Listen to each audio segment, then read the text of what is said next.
Antara fokus negeri di bawah bayu, Kerajaan Sementara Sabah sambut baik keputusan Mahkamah Tinggi berhubung geran khas 40%.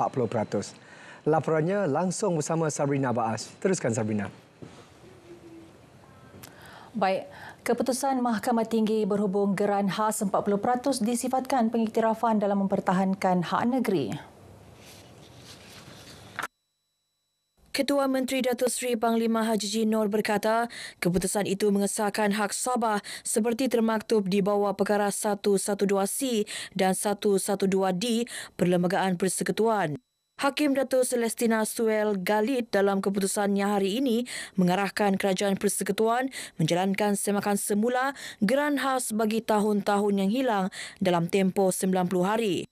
Mahkamah turut menetapkan kedua-dua kerajaan persekutuan dan negeri mencapai persetujuan bersama dalam tempoh 180 hari dari tarikh perintah selaras dengan perkara 112D.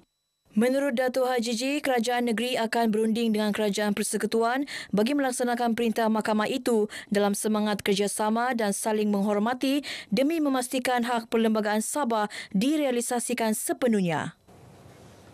Lebih 400 nelayan di Sabah yang terjejas banjir baru-baru ini menerima bantuan keuangan daripada Kementerian Pertanian dan Keterjaminan Makanan KPKM. Bantuan disalur melalui Lembaga Kemajuan Ikan Malaysia LKIM. Bantuan ini bagi meringankan beban nelayan di Papar, Kuala Penyu, Sepitang dan Kota Kinabalu yang terkesan banjir antara 13 hingga 18 September lalu. Bantuan disampaikan Timbalan Menteri Pertanian dan Keterjaminan Makanan Datuk Seri Arthur Joseph Kurup di Membakut. Di kawasan Parlimen Kimanis ada 160 orang nelayan yang terkesan dan juga layak untuk menerima bantuan bencana ini. Separuh berada di kawasan PNK Papar dan separuh berada di PNK Kuala Penyu. Maka pada hari ini kita telah datang untuk menyampaikan bantuan kewangan ini kepada 84 orang nelayan. 76 nelayan lagi sedang melengkapkan dokumen permohonan dan diberi lanjutan tempoh sehingga 11 November ini. Ia bagi memastikan tiada yang tercicir daripada menerima bantuan tunai RM500 setiap seorang. Turut disampaikan cek curah projek pembinaan baharu bangsal penambat bot nelayan Kampung Sekalong menumbuk. Sejumlah RM30,000 diperuntuk bagi menaik taraf kemudahan nelayan tempatan. Sementara itu, Ahli Parlimen Kimanis Datuk Muhammad Alamin merakamkan penghargaan kepada KPKM dan LKIM atas keprihatinan terhadap komuniti nelayan di kawasan yang diwakilinya. Kalau boleh, kementerian juga mempertimbangkan permohonan kepada para petani yang tanaman mereka itu terjejas akibat banjir. Kepada para penternak yang haiwan ternakan mereka juga mungkin banyak yang mati akibat banjir. Semua sektor agro termasuk perikanan, pertanian dan penternakan juga perlu mendapat perlindungan pasca bencana. Penetapan Tarikh Pilihan Raya Umum PRU DUN Sabah tidak memberi kelebihan kepada mana-mana parti politik. Sebaliknya, semua calon yang bertanding termasuk calon bebas mempunyai peluang sama rata untuk meraih sokongan pengundi. Penganalisis politik Profesor Madya Dr. Ananta Rahman Govindasamy berkata, tumpuan utama kini terarah kepada keupayaan parti dan calon meyakinkan pengundi sepanjang tempoh kempen. Mungkin ramai rasakan kemenangan berdasarkan pada gabungan parti. Tetapi bagi saya, bukan parti tapi sebenarnya keputusan berapa kerusi yang mereka menang.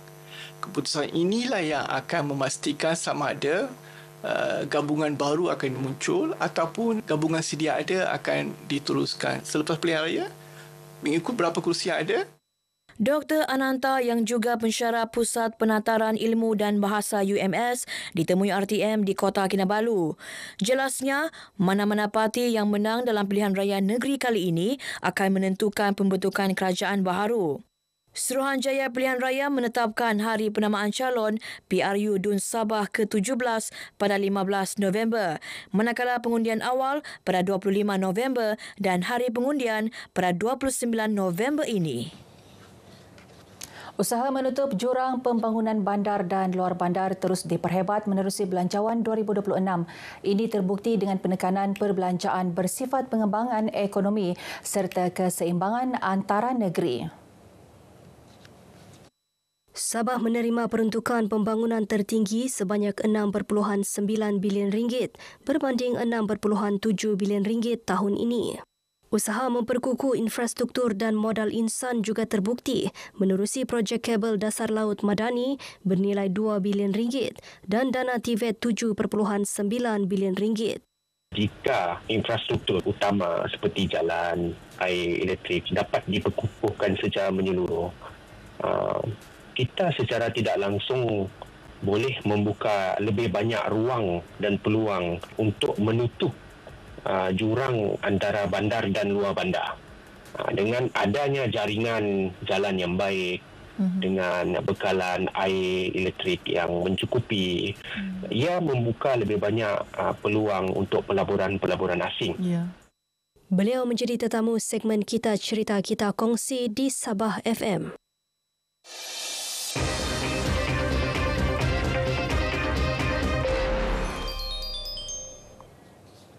Bahasa dan budaya etnik sumber penyatuan komuniti. Ini dibuktikan masyarakat Murut Timugon di pedalaman Tenem yang mempertahankan gong sebagai warisan budaya. Duli Simon ada perkongsiannya.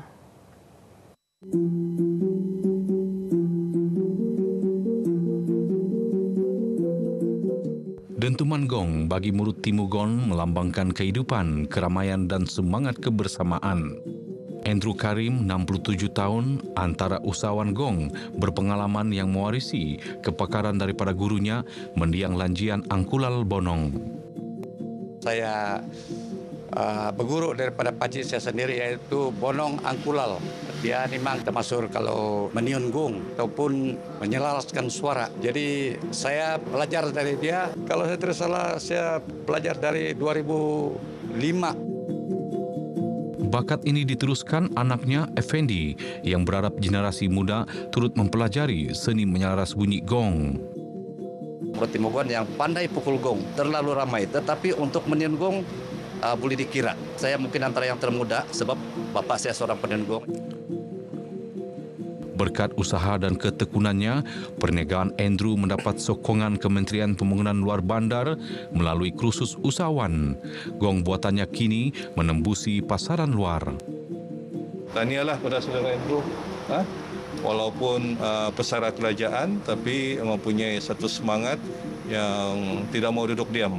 Beliau mempunyai bakat semula jadi yang digilap oleh KPLB dalam mereka bentuk dan juga membuat gong.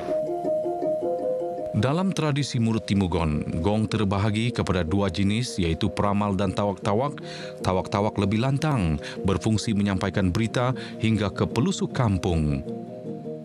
Gong ini merupakan satu peralatan muzik yang dulu lagi dan amat penting bagi kita. Ia merupakan satu simbol sebagai satu semboyan untuk menyampaikan berita kepada saudara-saudara yang jauh. Bagi masyarakat Murut, gong juga dipenuhi ritual, antaranya ayam kampung disembelih, darahnya dipalit pada gong sebagai lambang semangat dan perlindungan. Kini tradisi gong diteruskan, generasi muda mereka bangga menjadi penyambung suara nenek moyang. Agar mereka tidak akan melupakan ini adat-adat terutama sekali kepada Murut Timugon, supaya mereka untuk meneruskan yaitu paluan gong. Saya belajar main gong ni dari tahun 4 lah hingga sekarang.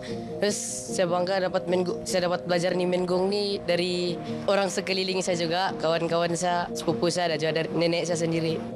Bangga lah sebab dapat mewarisi ini budaya alat tradisional ni. Sebab sekarang orang-orang tua yang boleh mewarisi, yang masih berkebolehan dalam alat tradisional ni pun sekarang terhad. Bukan senang mau belajar nigong sebab dia ada banyak jenis untuk mau main nigong. Jadi saya banggalah boleh dapat main nigong. Lebih daripada alat muzik, gong bagi masyarakat Murut adalah penyambung warisan, identiti dan penyatuan generasi. Duli Simon, RTM.